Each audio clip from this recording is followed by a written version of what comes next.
Muy buenas, Lara, muy buenas a todos, ¿cómo estáis? Pues yo súper emocionada, porque como vamos a hablar hoy de emociones, es uno de los apartados que más me gustan de la psicología y del autoconocimiento, así que súper contenta. Y bueno, para poder autoobservarnos en este nivel y comenzar a gestionar nuestras emociones, pues hay algo que es fundamental, y es que conozcamos un poquito sobre ellas y sobre cómo funcionan. Así que te doy paso para que empieces a ilustrarnos. Muy bien, pues nada, tú ya lo sabes muy bien, pero nuestros queridos escuchantes y visualizadores de nuestros vídeos no sabrán lo que es una emoción, lo vamos a desgranar aquí poquito a poco.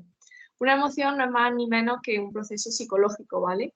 Que la función principal es adaptarnos al ambiente, al contexto en el que estamos, de una manera que nos permita reconocer si algo es bueno o algo es malo, ¿no? Es una función adaptativa que tenemos. Una emoción que implica, pues implica un estímulo. Es decir, lo primero que se activa es lo visual o el tacto, ¿no? Los sentidos. A través de ello ya se pasa a un proceso lo que es más cognitivo. Razonamos según bajo nuestras experiencias, nuestros prejuicios, nuestro todo. Lo que ya es mental, decimos si esto está bien o está mal o cómo. Ya luego exteriorizamos o interiorizamos y exteriorizamos esa emoción. Es decir, en nuestro cuerpo, como hemos estado hablando en el capítulo de las hormonas, vamos a sentir diferentes cambios bioquímicos que van a hacer que nos tensemos más, que nos pongamos en alerta o que estemos contentos. Entonces, una emoción implica todo eso, ¿no? Y luego la emoción ya lo último que hace es expresarse. No es lo mismo que si tú estás en un ambiente que has visto algo negativo para ti, el ejemplo del león, ¿no? Pues si otros están alrededor tuyo, los demás no han visto al león, ellos van a ver como esa capacidad que tú tienes, ese estímulo que tú has recibido que te ha hecho ponerte tenso, pues los demás van a decir, ostras, que está pasando algo. Entonces es una comunicación no verbal, ¿no? Que pone a los demás también en alerta, o también todo lo contrario, ves algo que te gusta, ¿no? Entonces te pone contento y los demás dicen, hostia, ¿este por qué está contento? Y también, ¿qué pasa? Y también se activan las neuronas espejo, ¿no? Entonces, hablando ya de un punto de vista más de mi campo, ¿no? Quería hablar un poquito de lo que es el tema de la postura, ¿vale? ¿Por qué hablo de la postura ahora mismo junto con las emociones? Porque la postura involucra mucho el esquema corporal que nosotros hemos estado hablando, ¿no? En el autoconocimiento, pues nos ayuda a recibir las emociones de una manera u otra. Es decir, os explico para que me entendáis, tú y los oyentes, lo que no sepáis, dejadnoslo en comentarios que intentaremos solucionar las dudas, ¿no? No es lo mismo imaginaros una persona que la veis así un poco, pues, con la sonrisa caída, con los ojos mirando al infinito, con los hombros echados hacia adelante. Lo primero que intrínsecamente a la persona que está así, ya no se va a encontrar de una manera más como, ay, soy capaz de hacerlo todo.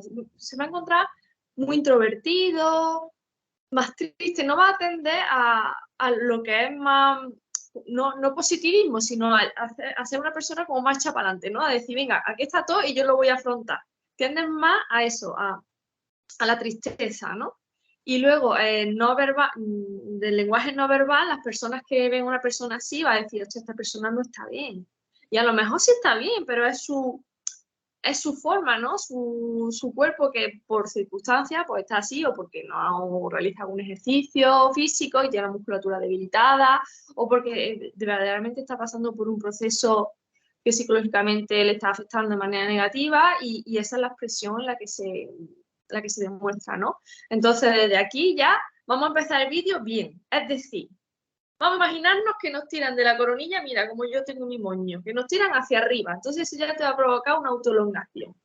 Ahora vamos a relajar cuello, vamos a relajar trapecio, porque el trapecio lo que hace es subir hombros, ¿no? Y eso ya nos pone en alerta. Vamos a relajarlo, vamos a hacer un poquito así como de movimientos circulantes con los hombros, vamos a dejarlos como hacia atrás y ya vamos a tener una actitud más de, venga, contarme en este vídeo lo que me queréis contar, que estoy receptivo, ¿no?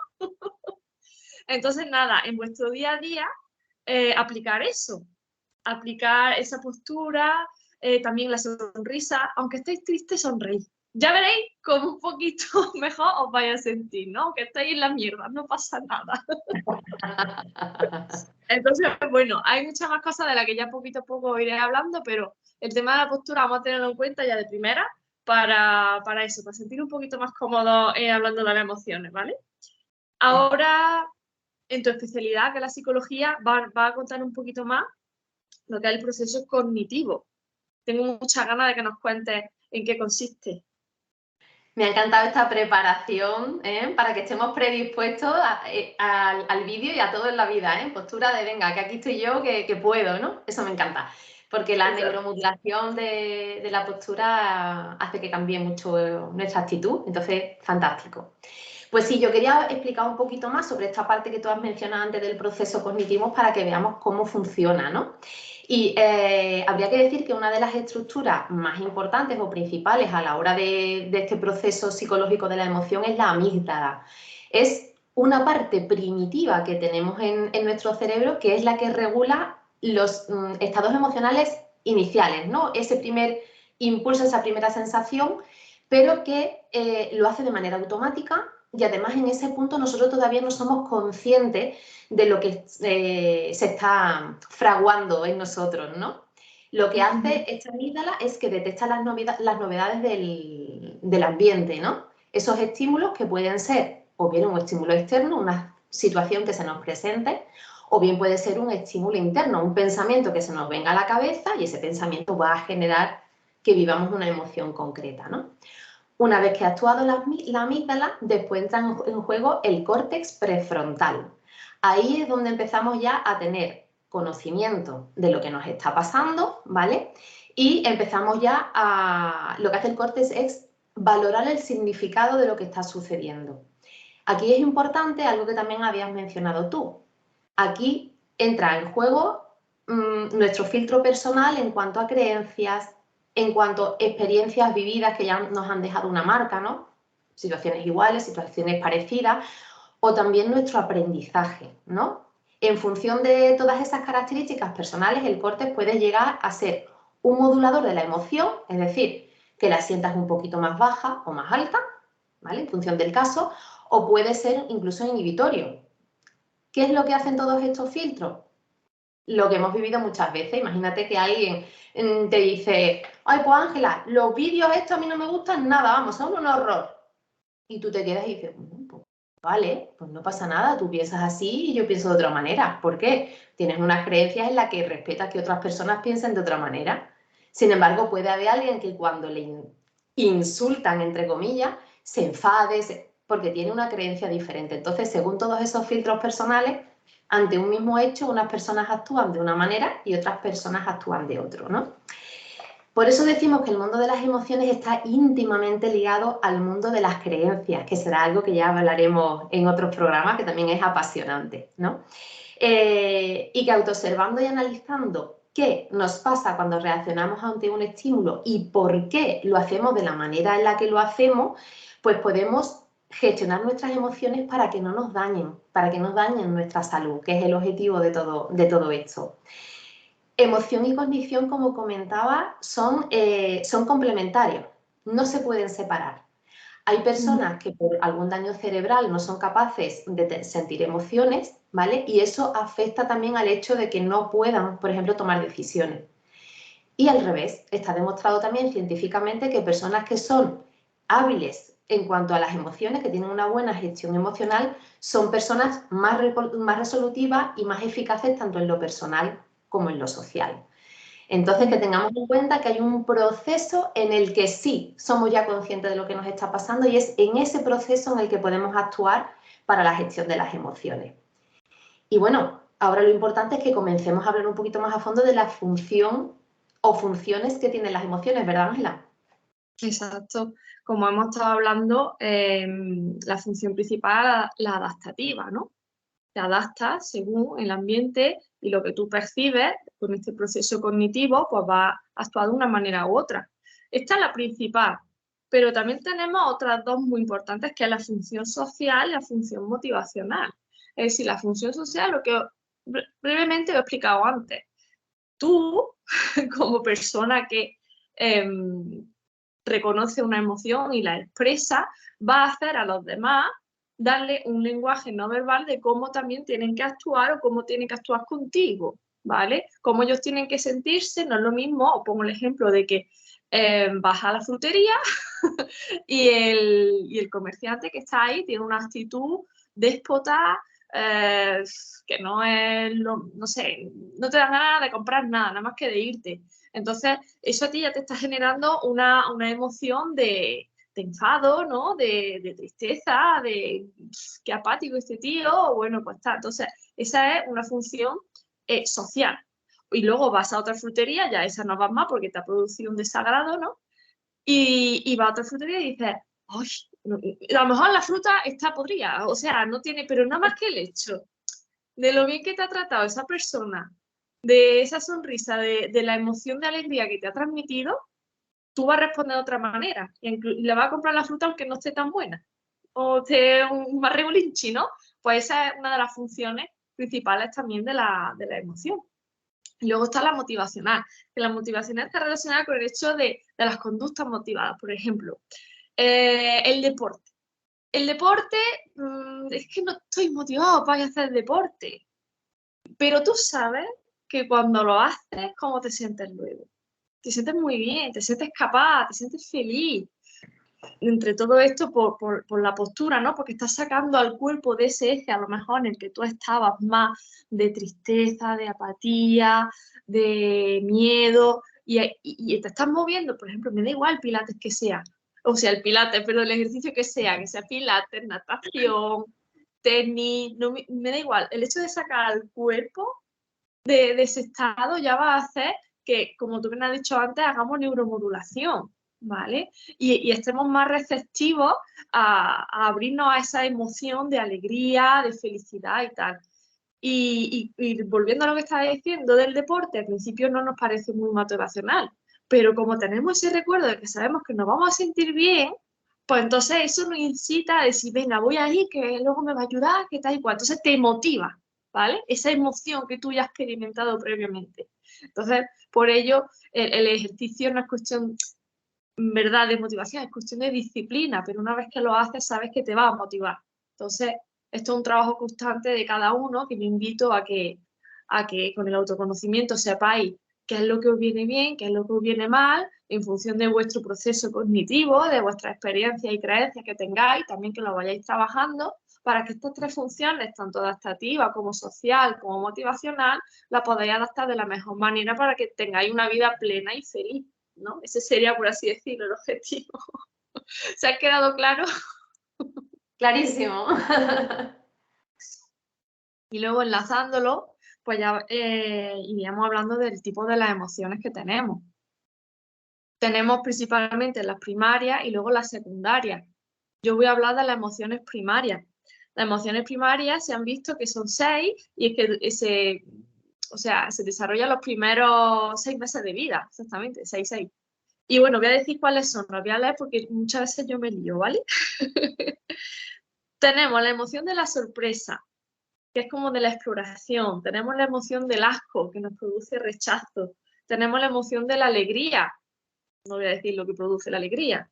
Tenemos la emoción del miedo, de me tengo que proteger de esta amenaza. Luego tenemos la emoción de la ira, y también de defensa. Y luego también tenemos la emoción de la tristeza, que allá como de no puedo más con mi vida, esto no me gusta. Entonces, nada, eso sería. Y las emociones principales básicas, que todas ellas se han diferenciado porque cada una se visualizan, por así decirlo, de manera distinta en cuanto a la expresión corporal. Se ha visto que cada una está bien diferenciada, entonces por eso la han separado. Y luego ya tenemos las emociones secundarias, que tú vas a pasar a hablar un poco más de ellas, son un poco más complejas. Pues sí, efectivamente, como comenta Ángela, esas emociones básicas comienzan en nuestra primera etapa de bebé. Además, nos sirven perfectamente para comunicarnos con nuestros padres y poderle demostrar qué nos está pasando, si estamos asustados, si estamos contentos, si estamos cabreados, aunque no podamos verbalizar todo eso que estamos sintiendo todavía, ¿no? Pero después las emociones siguen evolucionando. Y de esas emociones básicas, la mezcla de ellas es lo que va creando, haciendo que se desarrollen las emociones secundarias. ¿En función a qué? En función a que ya empezamos a sociabilizar, ¿vale? Y en función a que conforme vamos creciendo, vamos evolucionando, nos vamos desarrollando de manera cognitiva, ¿no? Un ejemplo sería los celos. Los celos es normalmente una mezcla de ira, de tristeza y de miedo, de 3 emociones básicas. Pues así ocurre con la amplísima gama de emociones que podemos llegar a sentir los humanos, ¿no? Las básicas empiezan, como tú has dicho, en los primeros meses y ya a partir de los 2-3 años es cuando entran en nuestro panorama emocional, pues la envidia, la vergüenza, la empatía o, por ejemplo, también la culpa, que es una emoción que cuando somos adultos nos arrastra a montones de problemas si no la sabemos gestionar. Y es que, como estamos diciendo, la culpa, el sentimiento de culpabilidad no nacemos con él, se aprende. Se aprende a sentirnos culpables. Parece una cosa súper ilógica, pero es que así, es que aprendemos a sentirnos culpables. Y en función de cómo hayamos hecho ese aprendizaje y sepamos gestionar desde pequeñitos esa emoción, podremos tener experiencias de culpa muy leves, que apenas nos afecten, o emociones de culpa, experiencias de culpa que realmente nos traigan problemas psicológicos e incluso físicos de gran envergadura, ¿vale? Uno de los, usando la culpa como ejemplo, pues uno de los factores de riesgo que tenemos a la hora de que la culpa se convierta en un problema es el estilo de educación parental que hayamos tenido. Podemos tener padres que para educar a sus hijos o formar a sus hijos en que sean responsables en las cosas que hacen, los educan poniendo el foco en ten en cuenta que lo que tú hagas, que sea cuidando tu salud, pero que sea también siendo empático con los demás. A veces te saldrá bien, otras veces no. Y si a la otra persona le molesta o tal, pues no es una obligación tuya, no es algo que tú tengas que gestionar. Sin embargo, hay padres que todos conocemos que educan en la responsabilidad desde la obligación, desde tú tienes que hacer esto así porque yo lo digo y punto, y aquí no hay más nada que hablar y punto. Y ojito, que como no lo hagas, va a ser tu culpa, va a recaer en tu conciencia y te voy a castigar. Entonces los niños actúan desde la obligación y desde el miedo. Y nos podemos encontrar con niños que a lo mejor se convierten en súper mentirosos porque quieren ocultar lo que han hecho para que sus padres, por el miedo a los castigos de sus padres o a la reprimenda, y porque no quieren sentir esa emoción tan desagradable como puede ser la culpa. Y hablando de emociones desagradables, es lo que vamos ahora a nombrar un poquito, ¿verdad, Ángela? Que es que también podemos categorizar las emociones en función de la experiencia que vivimos, si son agradables o si son desagradables. Efectivamente. Una vez que ya conocemos todas las emociones, primarias, secundarias, las vamos experimentando, pues ya entra dentro de cada uno si un sentimiento de culpa le es agradable o no.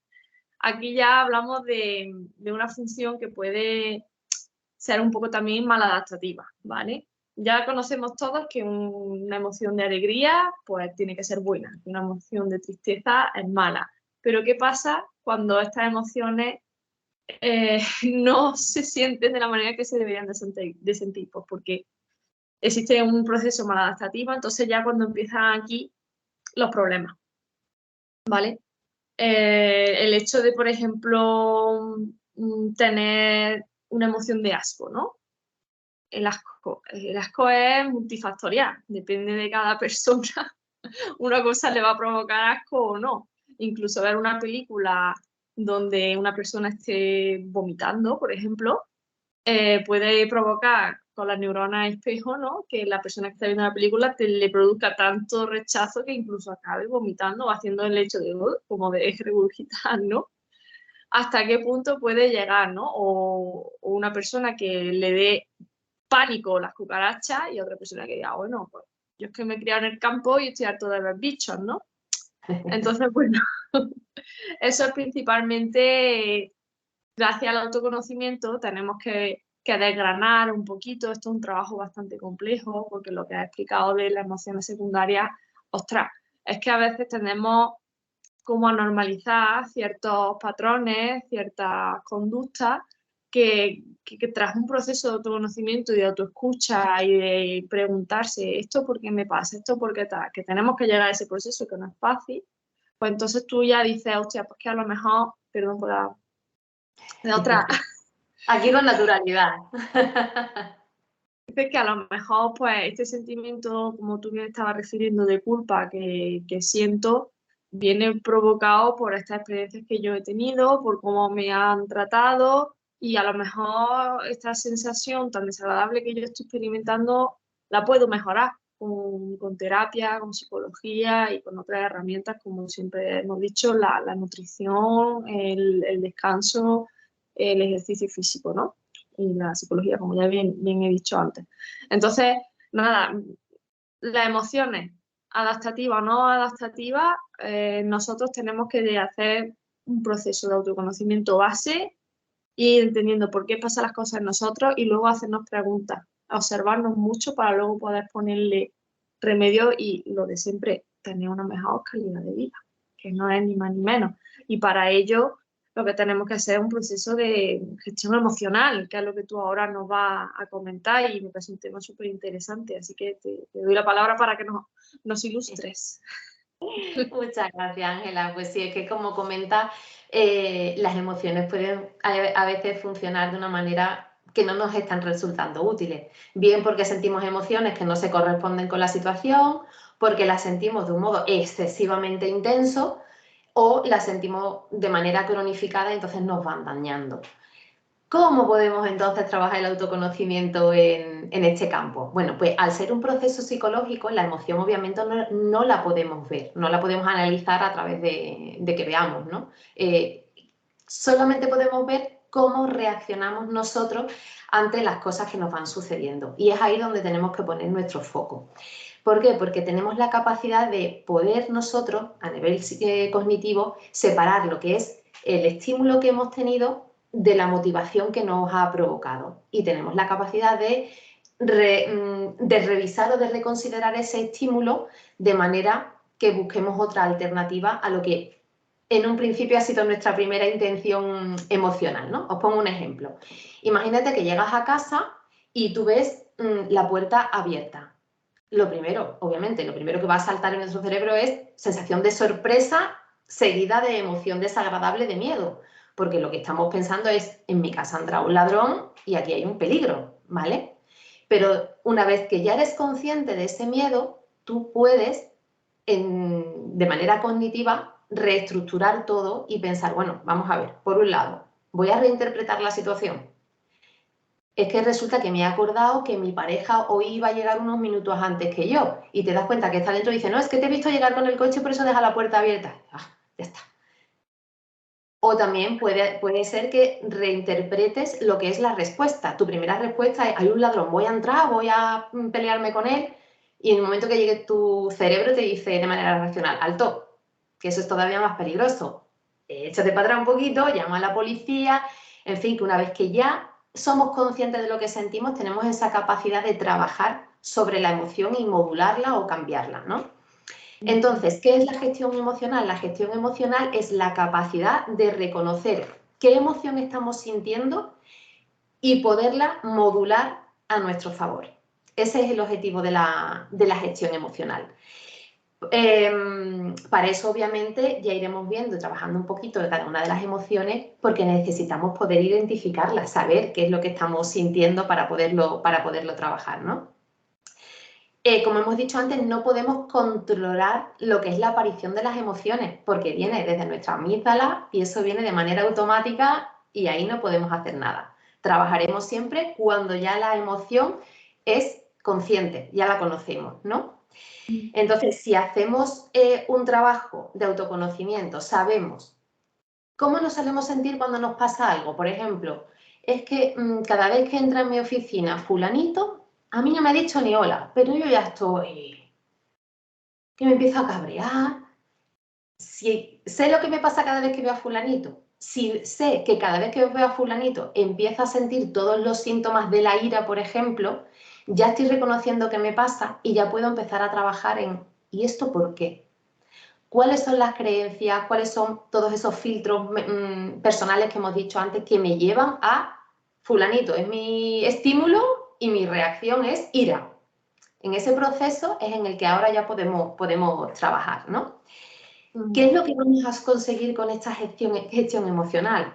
En general, mejorar nuestra salud y mejorar nuestras relaciones con nosotros mismos y nuestras relaciones sociales, ¿no? Porque vamos, entre otras cosas, por ejemplo, a evitar conflictos con los demás. Si te cabreas y tú dices, alto, es que a lo mejor esta persona lo que ha dicho no lo ha dicho con mala intención, o, bueno, me ha dado su opinión, pero, bueno, es la suya. No tiene por qué afectarme, ni tiene por qué cabrearme si piensa diferente a mí, ¿no? Vamos a poder mejorar nuestra empatía, vamos a poder aprender de nuestros errores y vamos a cuidar nuestra salud también en el sentido que hemos dicho antes. Cuando cronificamos las emociones, entramos en una serie de problemas psicológicos y físicos si mantenemos esos cambios fisiológicos de manera prolongada en el tiempo. Entonces, en el próximo programa, ¿verdad, Ángela? Vamos a ir viendo las emociones básicas, ¿vale? Porque las complejas son muchas y entran muchos factores, pero vamos a ir viendo las emociones básicas y viendo cuál es la función adaptativa que tienen y qué problemas nos pueden acarrear si las mantenemos en el tiempo de manera cronificada. Nos espera un programa súper apasionante también, vamos. O sea que... Nosotros claro que somos una friki. No sé los demás, pero nosotras... Pero no nos vamos a ir diciendo una recomendación, ¿verdad, Ángela? Ya eso es habitual en nuestros programas y hoy no va a ser de otra manera. Y el libro que os traemos hoy es este libro. Se llama La palanca del éxito SL y está escrito por Juan Pedro Sánchez Martínez. Juan Pedro es un psicólogo fantástico, me encanta todo su trabajo y además está orientado en trabajar todo lo que es la gestión emocional también en empresas a nivel organizacional. Porque ¿qué sería de las empresas si no fomentáramos todo esto? O sea, ¿qué es de esas empresas que no lo fomentan, ¿no? Él apoya a las empresas felices, empresas en las que los trabajadores hacen una buena gestión emocional, que hay una buena comunicación con los superiores, de los superiores a los mandos intermedios, los mandos intermedios con los trabajadores, en fin, es una maravilla. Y hay una cosita que os quiero poner de ejemplo de todo lo que nos trae este libro, ¿vale? Tú, como sabes, yo ya termino los capítulos leyendo, con lo cual hoy no va a ser de otra manera. Mira, lo que os quiero comentar es lo siguiente. Dice, para desarrollar nuestra inteligencia emocional hay que poner un foco de luz en la emoción que estamos sintiendo en el momento en que surge, aunque pueda resultar desagradable, ya que si la obviamos, la evitamos o la reprimimos, no estaremos aprovechando la información que nos brinda y tomaremos peores decisiones.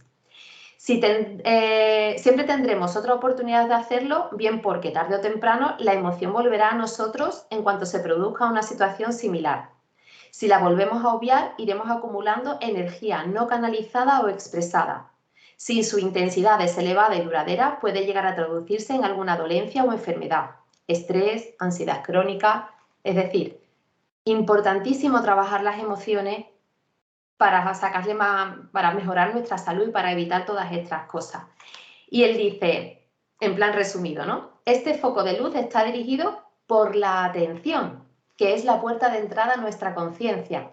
Lo que hemos dicho, lo primero que tenemos que hacer es poner el foco y trabajarlo de manera consciente. Pararnos y decir, voy a trabajar esto, qué sentido, tal, ¿no? Poder poner nombre a lo que estamos sintiendo, lo que hemos comentado antes. Tengo que saber reconocer qué emoción es la que tengo. ¿Es miedo? ¿Es ira? ¿Qué emoción es la que estoy sintiendo? Y después él dice que tenemos que hacer de detectives emocionales para descubrir 3 aspectos. ¿Qué es lo que ha producido la emoción? ¿Qué pensamientos se han instalado en nuestra mente después de la emoción? Si son constructivos, si son destructivos, si son rumiativos, ¿vale? Y por último, ¿qué he hecho o dicho tras producirse la emoción y qué he dejado de hacer o decir? ¿Por qué? ¿Qué creencia o necesidad puede haber detrás? Es decir, analizar todos esos filtros personales de lo que hemos estado hablando. Él para ello da diferentes opciones y una de ellas es hacer un diario emocional. No sé si os acordáis de cuando estuvimos hablando del diario de límites, que íbamos apuntando, pues aquí es igual. Voy a analizarlo y, por ejemplo, momentos cumbres de mi día. Pues me he sentido ira cuando me cruza con fulanito y después cuando me ha pasado no sé qué, pues al reflejarlo de manera consciente en un papel, van surgiendo aclaraciones, van surgiendo cositas, es decir, que tenéis aquí ejemplos para poder trabajar esta dimensión emocional y mejorar vuestra calidad de vida. Casi nada. Interesante me ha parecido. Pues vamos a dejar, si te parece, a modo de deberes a la gente que, pues eso, que piensen en alguna situación un tanto, vamos a decir, desagradable, ¿no? Sería lo suyo para trabajar en ello y que vean por qué respondieron como respondieron, por qué sintieron luego lo que sintieron y que lo plasmen en un papel. Y si quieren luego compartir un poquito de esto en comentarios en YouTube o por nuestras cuentas de manera privada, pues perfecto. Hombre, sobre todo a ti, porque tú eres la que más le puede ayudar en esto de la gestión emocional. Luego, si necesitan ti o algo para lo que es la expresión corporal y todo eso que estaba comentando antes, pues ya me lo pueden comunicar a mí, que como fisioterapeuta algo le puedo ayudar. Entonces, nada, vamos todos a hacer un poco de diario de emociones, ¿no? ¿Diario de emociones ha dicho que se llama? Sí, diario emocional, diario emocional. Pues la cuestión es ya cada uno que lo llame como lo... Pero Vale, vamos, se vale. trata de eso, de plasmar esas emociones en un papel para poder analizarlas. Pues lo vamos a hacer, yo incluida. Sí. Y nada, nos vemos en el siguiente vídeo donde vamos a desgranar un poquito las emociones básicas. Ya verás que va a estar súper chulo. Pues la verdad es que sí, es súper, súper emocionante. Bueno, Ángela, un besito para todos. Nos vemos, hasta luego, gente.